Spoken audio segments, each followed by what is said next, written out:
በስመ አብ ወወልድ ወመንፈስ ቅዱስ አሐዱ አምላክ አሜን። የተወደዳችሁ ሕዝበ ክርስቲያን በአብ ስም በወልድ ስም በመንፈስ ቅዱስም እንደሟላችሁ እንደምቆያችሁ እንደምከረማችሁ አሜን። ለባህር እግዚአብሔር ስሙ አጽናፈ ዓለም እስከ አጽናፈ ዓለም በፍጥረታቱ አንደበት የተከበረና የተመሰገነ ይሁን። እሱን ጠርተን እሷን ማተዋት እናታችን ወላዲተ አምላክ ትክበር ትመስገን። ጻድቃን ሰማዕታትም እንደየክብራቸው ይክበሩ ይመስገኑ።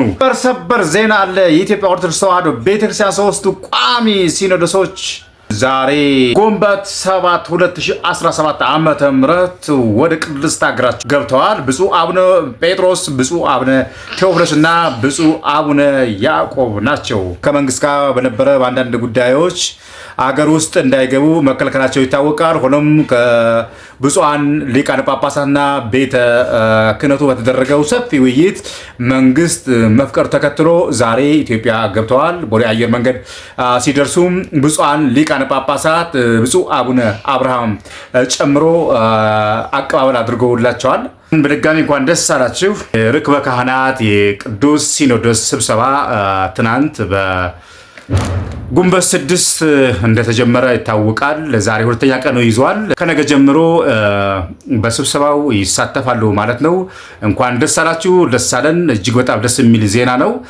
በትናንትና ውሎ የነበረውን አይተን እንመለሳለን። በስመ አብ ወወልድ ወመንፈስ ቅዱስ አሐዱ አምላክ ክርስቶስ ተንሥአ እሙታን በዐቢይ ኃይሎ ስልጣን አሰሮ ለሰይጣን አግዓዞ ለአዳም ሰላም እምይእዜሰ ኮነ ፍስሐ ወሰላም።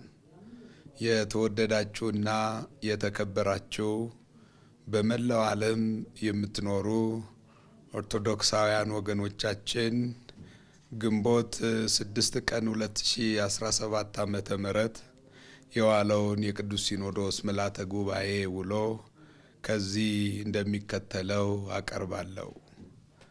በፍትህ መንፈሳዊ አንቀጽ 5 ቁጥር 164 ድንጋጌ መሰረት ከግንቦት 6 ቀን 2017 ዓመተ ምህረት ጀምሮ የሚካሄደው የቅዱስ ሲኖዶስ ምልዓተ ጉባኤ በብፁዕ ወቅዱስ አባታችን አቡነ ማትያስ ቀዳማዊ ፓትርያርክ ርዕሰ ሊቃነ ጳጳሳት ዘኢትዮጵያ ሊቀ ጳጳስ ዘአክሱም ወዕጨጌ ዘመንበረ ተክለ ሃይማኖት የመክፈቻ ንግግር ተከፍቷል።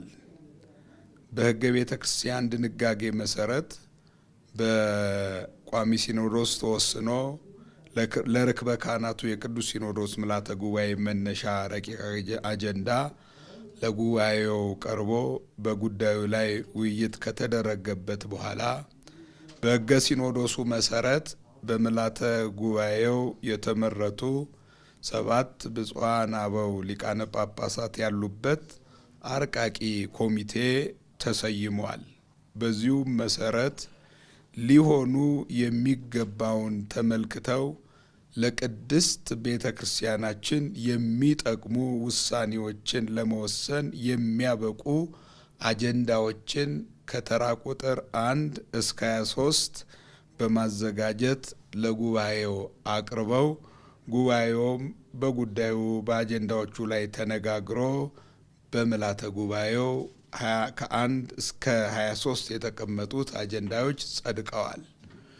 በዚሁም መሰረት በአጀንዳ ተራ ቁጥር 1 ላይ በብፁዕ ወቅዱስ አባታችን ለርክበ ካህናቱ የቅዱስ ሲኖዶስ ቀኖናዊ ጉባኤ ያስተላለፉት የመክፈቻ መልእክት በአገር ውስጥና በውጭ አገር ባሉት አህጉረ ስብከት ሁሉ የሥራ መመሪያ ሆኖ እንዲተላለፍ የቅዱስ ሲኖዶስ ምልዓተ ጉባኤ በዛሬው ዕለት ወስኗል።